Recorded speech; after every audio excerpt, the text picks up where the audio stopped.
بەڕێز جەمال نەجاری ڕۆژنامەنووس و ڕاگەیاندکار سەبارەت بە مێژووی کورد و شۆڕشەکانی لە ئەرشیفی فەڕەنساوە لەگەڵمانە بێت.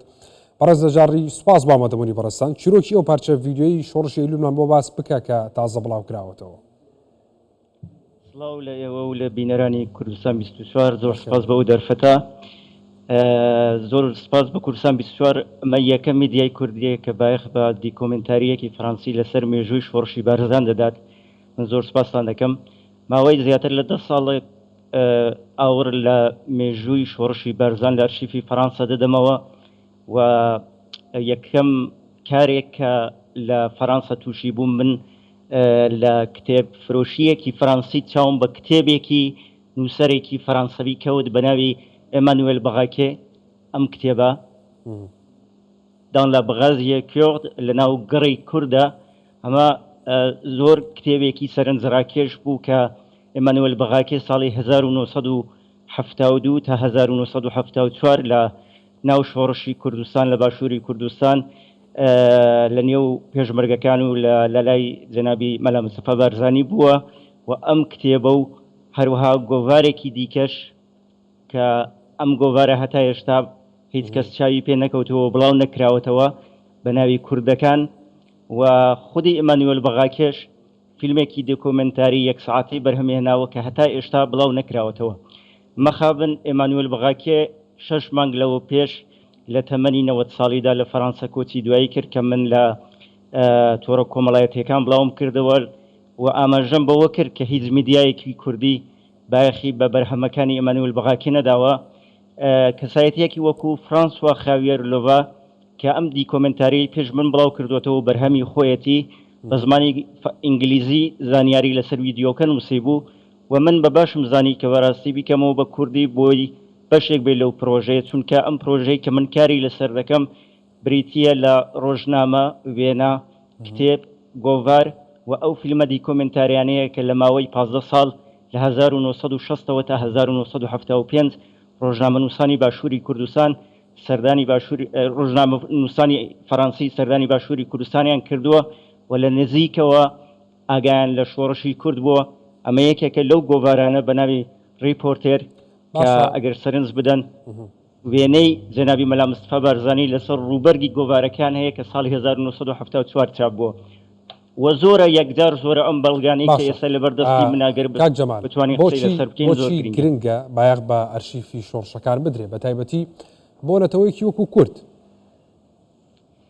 یەکجار گرنگە لەبەرەوەی کە دیکۆمنت لە شوێنەکاندا پارێزراون وە ئێستا ڕۆژنامە و گۆڤارەکان دەبێت بە دوواداچوونیان بۆ بکرێ. ئەم گۆڤارە گۆڤارێکی مێرمنداڵانە ساڵی 1972 ساڵی 1967 چاپ بووە کە بابەتێکی تایبەت بە شۆڕشی بارزان بۆ مێرمنداڵانی فەڕەنسی لەو گۆڤارەدا بڵاو کراوەتەوە و ئەم گۆڤارە هەتا هێشتا تەنیا یەک نوسخەی ماوەتەوە کە و یەک نوسخەیەش ئێستا لەبەردەستی منە و زۆر بابەتی دیکە هەیە. بەڕاستی هەموو ڕۆژنامانەوە هەموو ئەم گۆڤار و هەموو ئەم فیلمە دیکۆمنتاریانە بە تایبەت فیلمێکی دیکۆمنتاری کە ماوەی 6 دقەیە کە تا هاتا ئێشتا لە ئەرشیفی پارتی دیموکراتی کوردستانیش دانیە و من توانیم ئەو فیلمە دیکۆمنتاریە لە لای خۆم بپارێزم بە هەوڵ و تێکۆشانێک کە بە دوواداچوونم بۆ کردو لە نێو ئەرشیفی فەڕەنسیدا لە نێو هەموو ئەو شوێنانەی کە کاریان لەسەر مێژووی کورد و کوردستاندا کردووە، چ ڕۆژنامەکان بێت چ گۆڤارەکان بێ، هەوڵم داوەشتانە بدۆزمەوە بەشی زۆری ئەو ئەرشیفە هەتا ئێشتا ئاوڕێی لێ نەدراوەتەوە.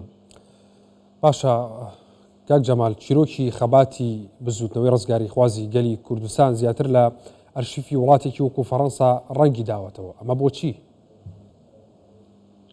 پرسیارێکی زۆر گرنگە لەبەرەوەی کە فەڕەنسیەکان هەر لە 1970ەوە لە ساڵانی 1970ەوە سەردانی کوردستانیان کردووە هەر چوار پارچەی کوردستان و کتێبیان لەسەر کورد و کوردستان نووسیوە. یەکەم نەخشەکانی فەڕەنسی ئێوە گەر سەرنج بدەن بۆ نمونە تورکیا بە وڵاتی ئەناتۆلی ناوی هاتووە، ئێران بە عێراقی عەجەم و ئەو بەریش بە عێراق ناوی هاتووە، بەڵام لەناو خەریتە فەڕەنسیەکاندا کوردستان هەر بە کوردستان ناوی هاتووە و ئەو بایەخەی کە فەڕەنسیەکان بە مێژووی کورد و کوردستانیان داوە. بۆ نمونە من ئێستا ئەگەر گۆڤارێکی دیکەتان پێنیشان بدەم ئەمە زۆر بایەخی هەیە. ئەم گۆڤارە ئەم گۆڤارە ساڵی 1974 چاپبووە کە بابەتێکی زۆر تایبەت و تێر و تەسەلی لەسەر مێژووی شۆڕشی بارزان چاپ کردووە بە ناوی لای کوردەکان لە نێسانس de une nation لە دایکبوونی نەتەوەیەک. ئەوان ساڵی 1974 باسی ئەوە دەکەن کە مەلا مستەفا بارزانی هەوڵی داوە کە دەوڵەتێک بۆ کورد دروست بکە و زۆر بابەتی دیکە هەیە بەڕاستی، بەڵام مەخەبن چ دەسەڵاتی کوردی و چ میدیای کوردی هەوڵی نەداوە ئاورد لەو ئەرشیفە بداتەوە و من ئەوەندەی کە لە توانەمدا بۆ ئاورم لەو ئەرشیفە داوەتەوە و بە پێی توانیمە بەشێکی زۆر کەم لەو ئەرشیفە گەورەیە کۆ بکەمەوە.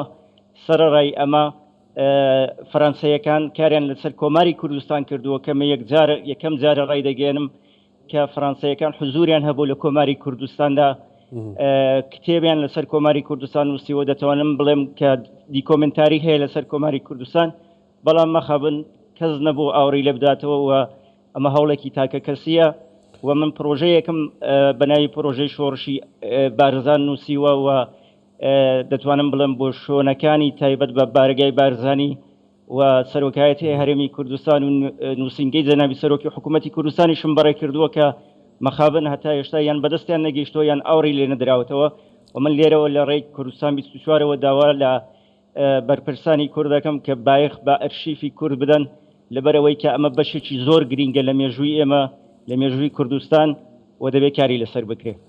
باشە، شۆڕشی ئەیلول بۆ گەلی کوردستان شۆڕشێکی دیارە، کەواتە بۆ چییە بێ هەمیشە وێنە و ڤیدۆ و ئەرشیفی ئەو شۆڕشە هەمیشە پارێزرا بن ڕۆژانە شتی نوێیان لەبارەوە بزانین؟ ئەی خۆی زۆر گرینگە بەڕاستی، ینی فەرەنسیەکان لە ڕێی ڕۆژنامەکان و لە ڕێی گۆڤارەکانەوە کوردیان ناسی، ئەوجا دواتر لە ڕێی کتێبەکان و ئەوجا لە ڕێی فیلمە دیکۆمنتاریەکان. ساڵی 1974 یەکەم فیلمی دیکۆمنتاری بۆ ماوەی 1 ساعت لەسەر کورد بەرهەم هاتووە کە دەنگدانەوەیەکی یەکجار زۆری هەبوو و کوردی بە فەرەنسیەکان ناساندووە. بەڵام ئەم ئەرشیفە نابێت لە فەرەنسا ببێنێتەوە، ئەرشیفە دەبێت بگەڕێنرێتەوە کوردستان بۆی خودی کوردەکانیش نەتەوەی ئێمە ئاگاداری ئەو ئەرشیفە بن، چونکە ئێمە دەزانین کە نەکرد لە فەرەنسا، لە ئەڵمانیا، لە رووسیا، ئەو شوێنانی کە زۆر بایەخیان بە مەسەلەی کورداوە ئەرشیفێکی بەربڵاو هەیە و دەبێت کۆ بکرێتەوە کاری لەسەر بکرێت. بەڕێز جەمال نەجاڕی ڕۆژنامەنووس و ڕاگەیەنکار، سوپاس بە ئامادەبوونی بەڕێزتان، بەخێر بێ.